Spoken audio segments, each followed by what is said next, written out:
Hello everyone, welcome to my channel के education. I hope आप सभी लोग अच्छे होंगे। मैं आज आप लोगों के सामने डीएलएड फर्स्ट सेमेस्टर का पेपर फर्स्ट बाल विकास एवं सीखने की प्रक्रिया में चैप्टर 3 शारीरिक विकास, मानसिक विकास और संवेगात्मक विकास तथा विभिन्न अवस्थाओं में शारीरिक विकास, मानसिक विकास और संवेगात्मक विकास किस प्रकार होता है इसके बारे में बताने वाली हूँ। तो मेरे चैनल के साथ जुड़े रहने के लिए प्लीज़ मेरे चैनल को लाइक, सब्सक्राइब और शेयर कर लें ताकि आने वाली वीडियो आप तक पहुंच सके और साथ में बेल आइकन भी दबा लें। तो चलिए शुरू करते हैं कि शारीरिक विकास किस तरीके से होता है। चलिए देखते हैं शारीरिक विकास। शारीरिक विकास कैसे होता है? विभिन्न अवस्थाओं में शारीरिक विकास। देखिए, बालक के विकास का एक अत्यंत महत्वपूर्ण पक्ष उसका शारीरिक विकास है। व्यक्ति के शारीरिक विकास की जन्म पूर्व अवस्था से शैशवावस्था, बाल्यावस्था तथा किशोरावस्था में बांटकर समझा जा सकता है। शैशवावस्था तथा अब दूसरा पॉइंट है आपका, शैशवावस्था तथा बाल्यावस्था में तीव्र गति से शारीरिक विकास होता है, जबकि किशोरावस्था में शारीरिक विकास में स्थायित्व आने लगता है। तो देखिए, पहला पॉइंट क्या कहा गया है कि बालक के विकास का एक अत्यंत यानी कि बालक के विकास का सबसे महत्वपूर्ण, सबसे इम्पॉर्टेंट पक्ष कौन सा होता है? शारीरिक विकास। क्योंकि अगर बालक के अंदर शारीरिक विकास नहीं होगा तो उसका मानसिक विकास, उसका संवेगात्मक विकास आगे नहीं बढ़ पाएगा। इसलिए एक बालक का सबसे महत्वपूर्ण जो पक्ष होता है वो उसका शारीरिक विकास होता है। फिर कहा गया है कि व्यक्ति के शारीरिक विकास का जन्म पूर्व अवस्था मतलब कि गर्भावस्था, जन्म से पहले की अवस्था यानी गर्भावस्था, शैशवावस्था, बाल्यावस्था तथा किशोरावस्था में बांटकर हम समझ सकते हैं। ठीक है, यानी बालक के शारीरिक विकास को हम गर्भावस्था, शैशवावस्था, बाल्यावस्था और किशोरावस्था में बांटकर समझ सकते हैं। फिर दूसरा पॉइंट है आपका, शैशवावस्था तथा बाल्यावस्था में तीव्र गति से शारीरिक विकास होता है, जबकि किशोरावस्था में शारीरिक विकास में स्थायित्व आने लगता है। तो शैशवावस्था और बाल्यावस्था में बहुत तेज़ी से शारीरिक विकास होता है। फिर ये बताया गया है कि जबकि किशोरावस्था में, देखिए आपका शैशवावस्था और किशोरावस्था में सबसे तेज जो है आपका शारीरिक विकास होता है। बाल्यावस्था में जो शारीरिक विकास होता है वो धीरे धीरे होता है। लेकिन क्या होता है, एक ऐसी स्थिति आती है कि किशोरावस्था में शारीरिक विकास स्थायित्व यानी स्थिर होने की भावना यानी रुके रहने की भावना आने लगती है। क्योंकि आपको पता है कि आपका शारीरिक विकास केवल किशोरावस्था तक ही रहता है और आपकी किशोरावस्था क्या होती है, 12 से 18 साल तक होती। तो आपके शरीर का यानी आपका जो शारीरिक विकास है, एक बालक का जो शारीरिक विकास है वो केवल 18 वर्ष की उम्र तक ही होता है। फिर उसके बाद उसमें स्थायित्व यानी स्थिर रहने की या रुके रहने की भावना आने लगती है। फिर अगला पॉइंट आपका है, शैक्षिक दृष्टि से शारीरिक स्वास्थ्य का अत्यंत महत्व है। शिक्षक तथा अभिभावक दोनों को ही बालक के शारीरिक विकास पर विशेष ध्यान देना चाहिए। देखिए, आपका एक प्रश्न आया हुआ है पिछली बार कि शैक्षिक दृष्टि से शारीरिक स्वास्थ्य का कितना महत्व है, इसको स्पष्ट कीजिए। तो आप क्या लिखेंगे कि शैक्षिक दृष्टि से शारीरिक स्वास्थ्य का अत्यंत महत्व है, क्योंकि आपको पता है कि अगर आपका शरीर, आपका स्वास्थ्य सही नहीं रहेगा तो आप शिक्षा में पीछे रह जाएंगे। ठीक है, आप क्या होता है, पढ़ाई में पीछे रह जाएंगे। अगर आपका स्वास्थ्य ही नहीं अच्छा तो आपका पढ़ने में मन नहीं लगेगा, और जब आपका स्वास्थ्य नहीं अच्छा तो आपका शारीरिक विकास भी नहीं होगा, और जब शारीरिक विकास नहीं होगा तो आपका मानसिक विकास, संवेगात्मक विकास, सामाजिक विकास सब पीछे रह जाएगा। इसलिए एक बालक का शारीरिक विकास होना बहुत आवश्यक है। ठीक है, इसलिए ये बताया गया कि तो शिक्षक को क्या करना चाहिए, शिक्षक को बच्चों को क्या करना चाहिए, खेल खेल के माध्यम से सिखाना चाहिए। ठीक है, और शिक्षक को क्या करना चाहिए, बच्चों को ये बताना चाहिए कि वो साफ़ सुथरे रहें, साफ़ सफाई के बारे में उनको शिक्षा देनी चाहिए। खेल खेल के माध्यम से उनको सिखाना चाहिए। उनको ये बताना चाहिए कि शौचालय के बाद हाथ धोने चाहिए। ठीक है, और आसपास अपनी गंदगी नहीं रखनी चाहिए, समय समय पर भोजन करना चाहिए। ठीक है, तो इस तरीके से एक शिक्षक अपने बच्चों को शारीरिक स्वास्थ्य के बारे में बता सकती है, उसको स्वस्थ रखने के लिए बता सकती है। फिर दूसरा क्या है, अभिभावक दोनों। अब कहा गया है कि शिक्षक तथा अभिभावक को क्या करना चाहिए, अभिभावक को बच्चों को साफ़ सफाई के बारे में उन्हें भी बताना चाहिए। बड़ों का पालन, बड़ों का कैसे आदर, कैसे सम्मान करना चाहिए, इसके बारे में बताना चाहिए। खेल कूद सिखाना चाहिए। समय समय पर भोजन देना चाहिए। व्यायाम करना जरूरी है, इस बारे में सिखाना चाहिए। इस तरीके से बच्चे का स्वास्थ्य भी अच्छा रहेगा और उसका शारीरिक विकास भी अच्छे से होगा। और शारीरिक विकास जब अच्छे से होगा तो उसका मानसिक, संवेगात्मक, सभी जितने भी विकास हैं सब उसके सही रहेंगे। तो अगर आपका ये पूछ लिया जाए कि शैक्षिक दृष्टि से शारीरिक स्वास्थ्य का क्या महत्व है, तो शैक्षिक दृष्टि से शारीरिक स्वास्थ्य का अत्यंत महत्व है। ठीक है, बच्चों को खेल खेल के माध्यम से सिखाना चाहिए, उनको साफ सफाई की शिक्षा देनी चाहिए। ठीक है, अभिभावक को उनके स्वास्थ्य का ध्यान रखना चाहिए, उनको अच्छे से भोजन देना चाहिए, व्यायाम करने के लिए बोलना चाहिए, उनका अच्छे से पालन पोषण करना चाहिए। यही सब इनकी विशेषताएं हैं। अब आगे बढ़ते हैं शारीरिक विकास को प्रभावित करने वाले कारक। तो शारीरिक विकास को प्रभावित करने वाले कौन कौन से कारक हैं? वंशानुक्रम, दिनचर्या, वातावरण, भोजन। देखिए, शारीरिक विकास को प्रभावित करने वाले जो मुख्य दो कारण हैं वो वंशानुक्रम और वातावरण है। ठीक है, फिर आपका भोजन भी है, दिनचर्या है, खेल कूद है, व्यायाम है, पालन पोषण है, स्वास्थ्य है। जैसे मैंने अभी आपको ऊपर बताया कि एक शिक्षक और एक अभिभावक को क्या करना चाहिए, बालक के शारीरिक विकास को किस तरीके से बालक को स्वस्थ रखना चाहिए, किस तरीके से उनका शारीरिक विकास हो, उसके बारे में मैंने आपको बताया। ठीक उसी तरीके से यहाँ पे भी बताया गया है कि शारीरिक विकास को प्रभावित करने वाले कारक कौन कौन से होते हैं। वंशानुक्रम, वातावरण, भोजन, दिनचर्या, खेल कूद, व्यायाम, पालन पोषण और स्वास्थ्य। आई होप आप लोगों को समझ में आ गया होगा। अब चलिए आगे बढ़ते हैं, शैशवावस्था में शारीरिक विकास कैसे होता है। अभी हमने पढ़ा कि शारीरिक विकास क्या है। ठीक है, अगर आपसे प्रश्न पूछता है कि शारीरिक विकास किसे कहते हैं, तो मैंने जो भी अभी आपको ये सब बताया है इसे ही हम शारीरिक विकास कहते हैं। ठीक है, अब हम पढ़ने जा रहे हैं कि विभिन्न अवस्थाओं में शारीरिक विकास कैसे होता है। ठीक है, यानी अलग अलग अवस्थाओं में शारीरिक विकास कैसे होता है। तो सबसे पहले हम पढ़ेंगे शैशवावस्था में शारीरिक विकास कैसे होता है। आपको पता है कि शैशवावस्था क्या होता है? 0 से 6 वर्ष की उम्र को हम शैशवावस्था कहते हैं। ठीक है, तो चलिए शैशवावस्था को पढ़ते हैं। देखिए, शैशवावस्था में कितना भार होता है। भार सबसे पहले पढ़ेंगे। जन्म के समय और पूरी शैशवावस्था में बालक का भार बालिका से अधिक होता है। ठीक है, जन्म के समय बालक का भार लगभग 7.15 पाउंड और बालिका का भार 7.13 पाउंड होता है। ठीक, तो इसमें ये कहा गया है कि जन्म के समय से लेकर पूरी शैशवावस्था यानी कि 0 से लेकर 6 वर्ष तक, ठीक है, जितना भी बालक का भार होता है वो बालक का भार बालिका से अधिक होता है। ठीक है, जन्म के समय बालक का भार 7.15 पाउंड और बालिका का भार 7.13 पाउंड होता है। ठीक है, तो आगे बढ़ते हैं। पहले 6 माह में शिशु का भार 2 गुना और अंत में 3 गुना हो जाता है। ठीक है, तो ये कहा गया है कि जन्म से 6 माह तक शिशु का जो भार होता है वो 2 गुना हो जाता है। यानी अब शिशु का जो भार जन्म के समय होता है उसका 2 गुना हो जाता है और अंत में 3 गुना हो जाता है। ठीक है, आगे बढ़ते हैं। लंबाई। शैशवावस्था में एक बालक की लंबाई कितनी होती है? तो देखिए, शैशवावस्था में 3 वर्ष तक बच्चों के विकास की गति अत्यंत तीव्र होती है। यानी कि शैशवावस्था में जो 0 से 3 वर्ष की अवस्था है उसमें बच्चे की विकास की गति बहुत तेजी से होती है। फिर क्या होता है, 6 वर्ष तक शिशु या बालक लगभग 100 सेंटीमीटर से 110 सेंटीमीटर तक लंबा हो जाता है। अब देखिए, हड्डियाँ कैसी होती हैं शैशवावस्था में।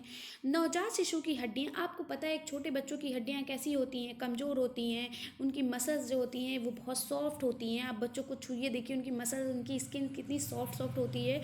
तो इसी तरीके से इसमें बताया गया है कि नवजात शिशु की हड्डियाँ छोटी और संख्या में 206 होती हैं। संपूर्ण शैशवावस्था में ये छोटी, कोमल और लचीली होती हैं।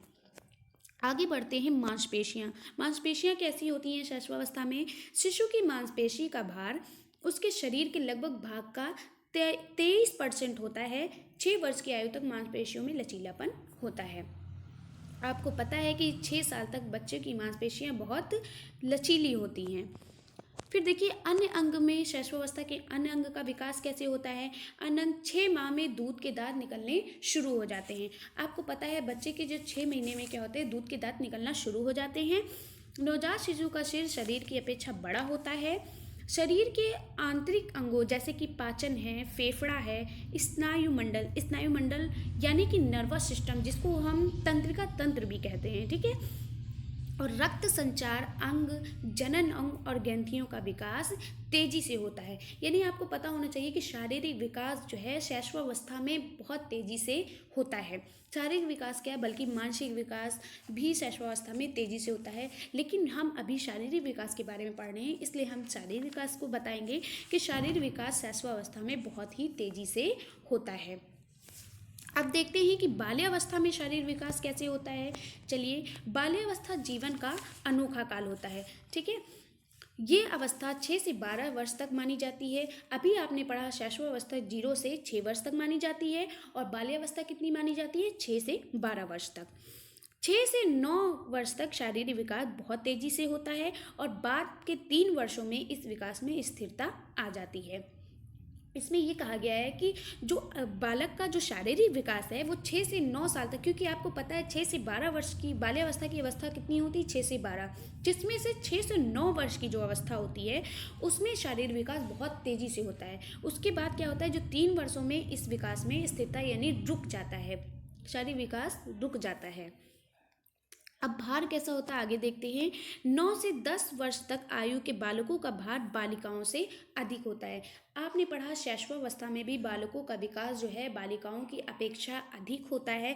बालिकाओं का जो भार होता है वो बालिकाओं की अपेक्षा अधिक होता है। इसी तरीके से बाल्यावस्था में भी बालिकाओं का जो भार होता है वो बालक का जो भार होता है वो बालिकाओं की अपेक्षा अधिक होता है।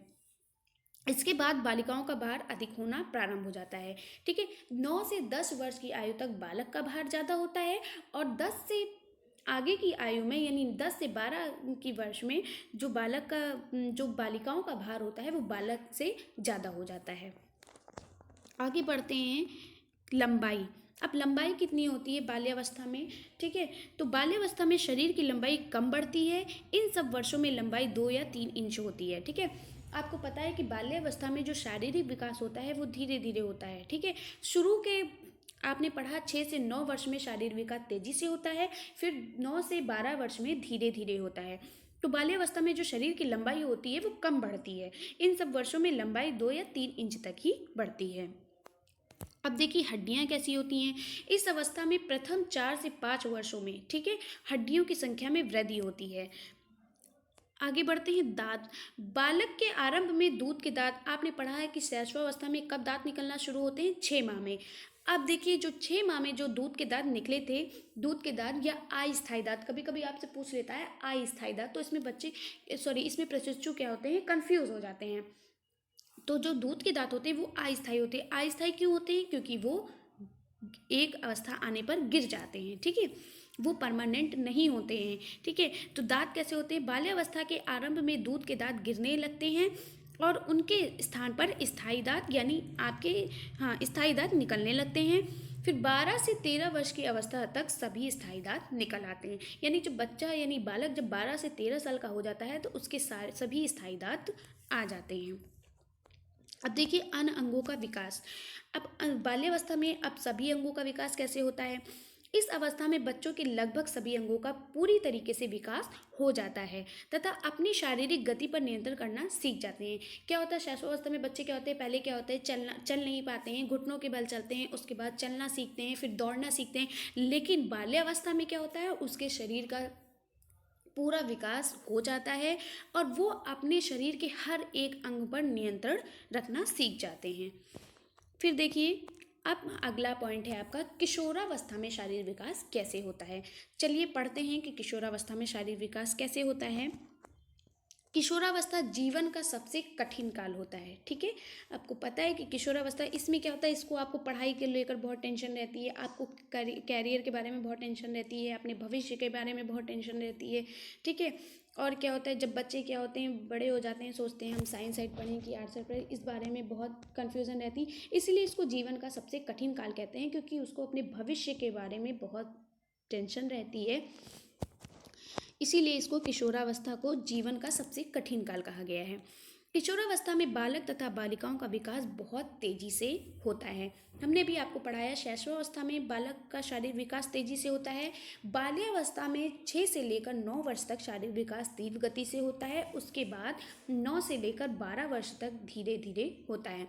फिर क्या होता है, अब किशोरावस्था में आपका 12 से लेकर आपका जो शारीरिक विकास होता है 12 से लेकर 18 वर्ष तक तेजी से होता है।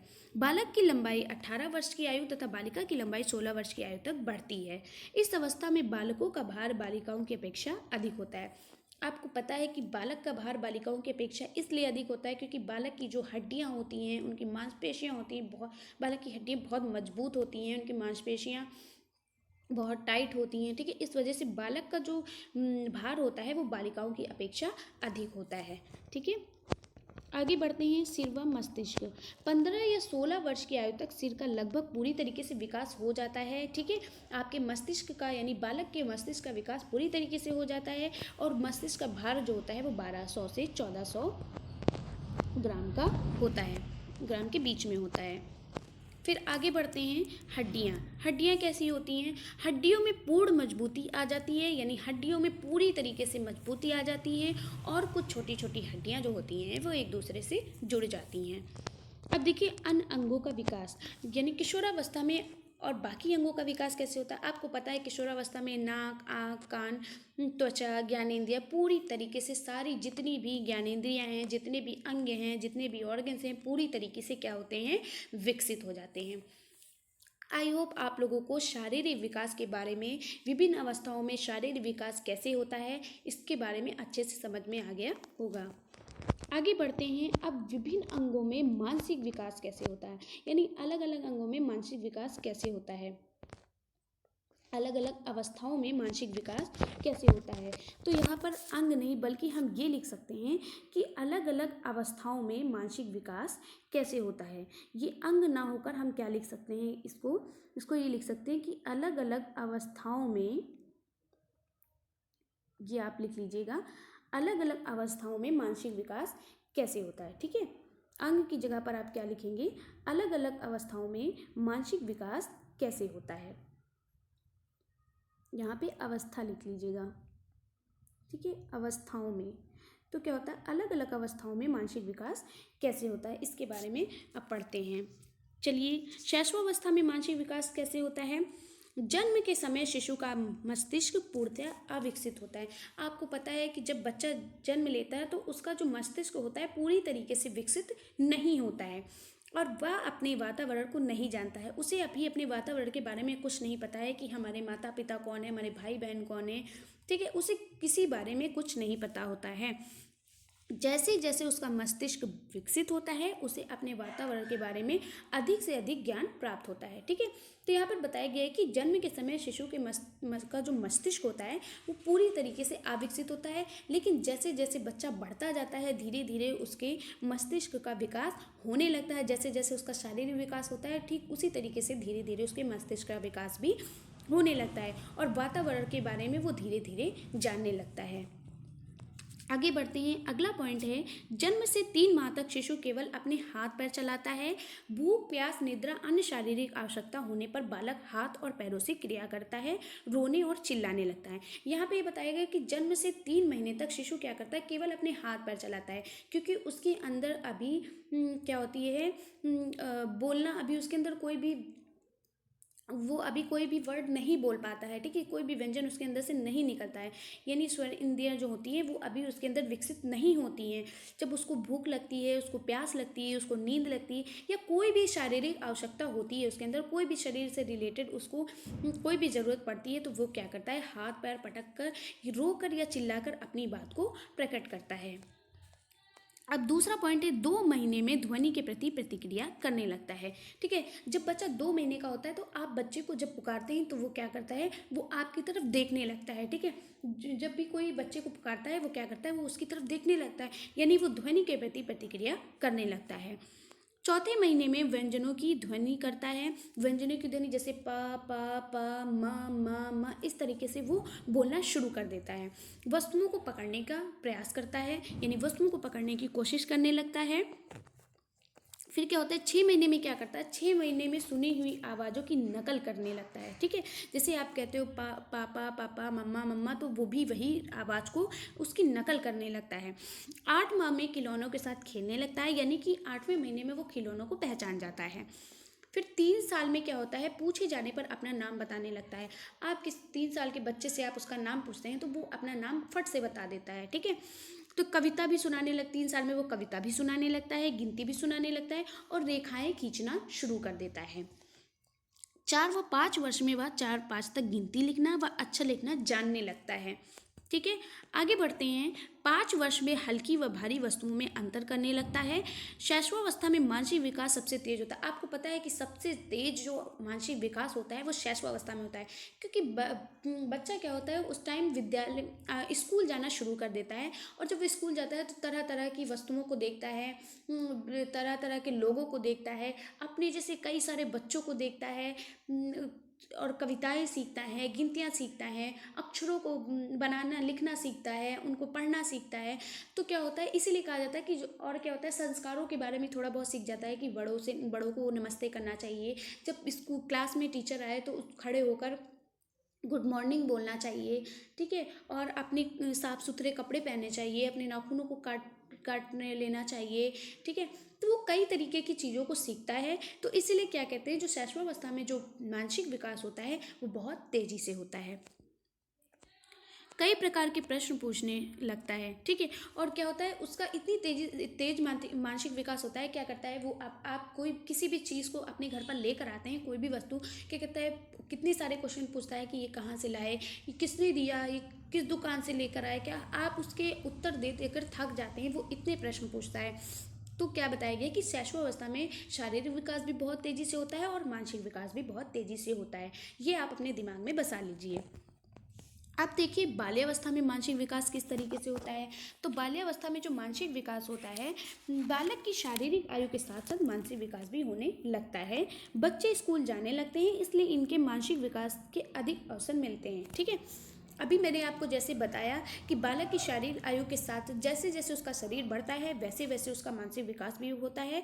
फिर क्या होता है, बच्चे स्कूल जाने लगते हैं, तरह तरह की वस्तुओं को देखते हैं, अपने जैसे कई सारे बच्चों को देखते हैं। ठीक है, स्कूल में कई सारी एक्टिविटी देखते हैं।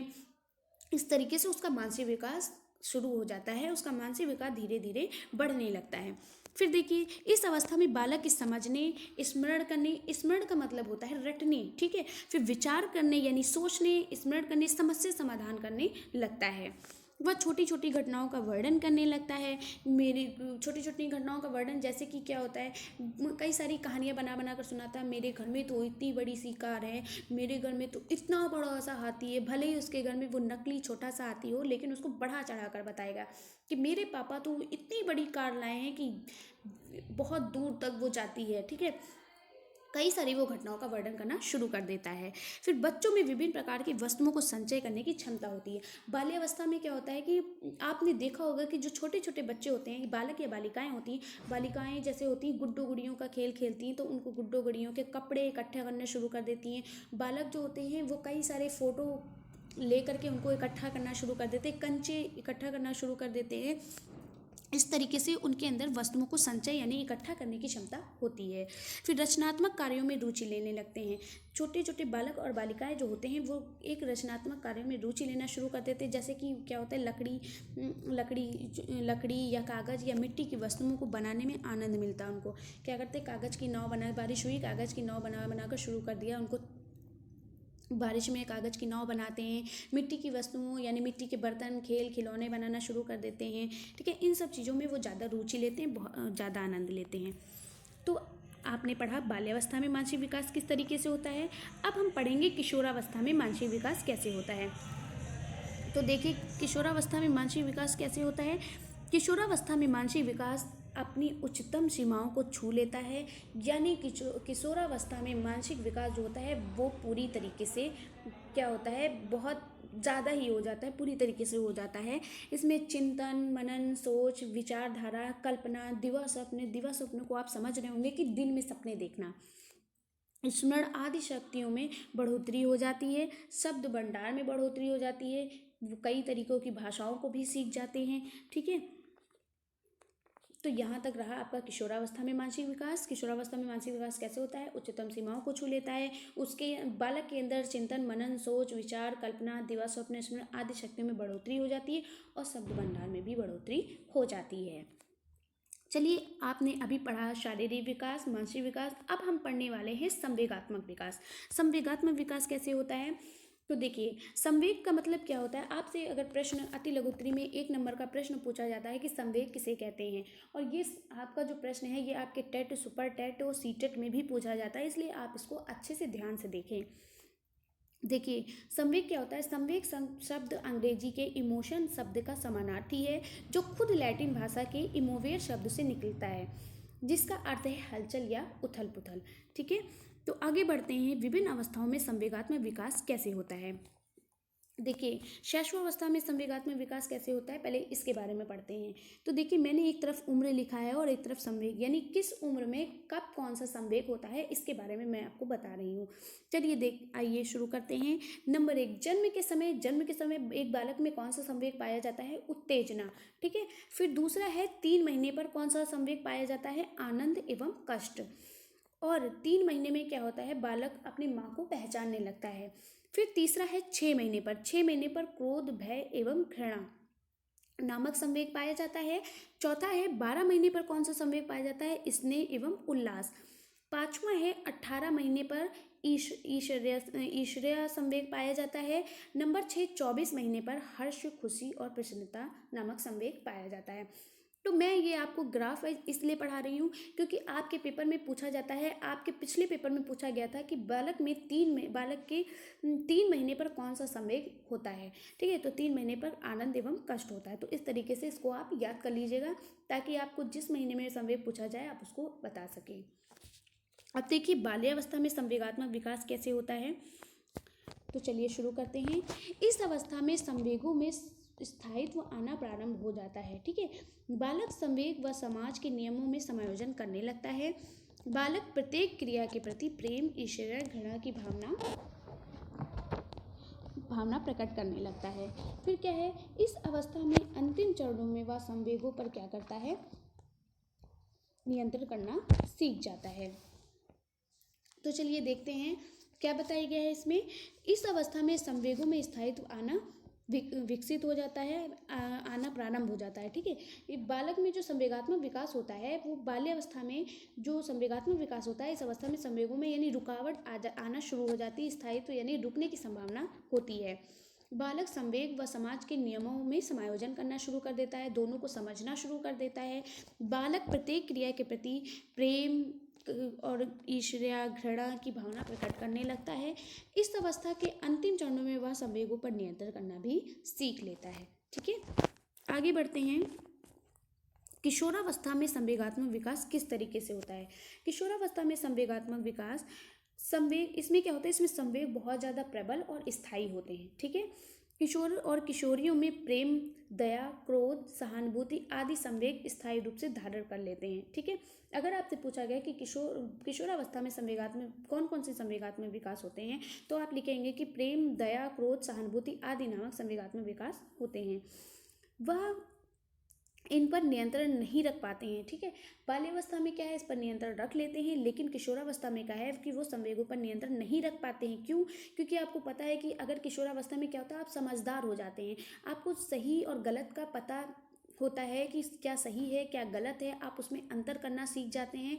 तो इससे हम क्या होता है, अगर कोई अन्यायी व्यक्ति होता है यानी कोई गलत व्यक्ति होता है, तो आप उसके प्रति क्रोध दिखाते हैं यानी गुस्सा हो जाते हैं। और अगर कोई दुखी व्यक्ति होता है तो आपको उसके प्रति दया आ जाती है, और ये अवस्था आपके बाल्यावस्था में नहीं होती है।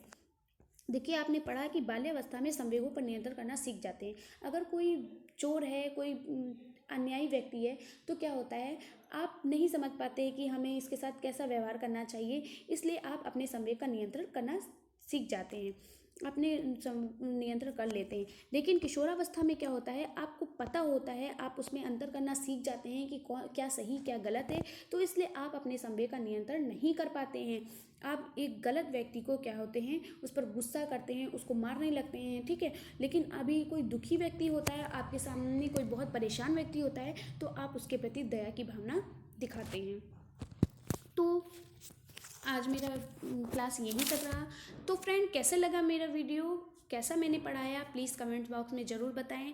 और जिन्होंने मेरे चैनल को सब्सक्राइब नहीं किया है, प्लीज़ हमारे चैनल को सब्सक्राइब कर लें, बेल आइकन दबा दें और जितना ज़्यादा से ज़्यादा शेयर करें। लाइक करना तो बिल्कुल भी ना भूलें। तो मेरा वीडियो कैसा लगा, मैं कैसे पढ़ाती हूँ, कमेंट्स बॉक्स में ज़रूर बताएं। तो फ्रेंड्स, मिलते हैं नेक्स्ट वीडियो में। तब तक के लिए बाय बाय, टेक केयर।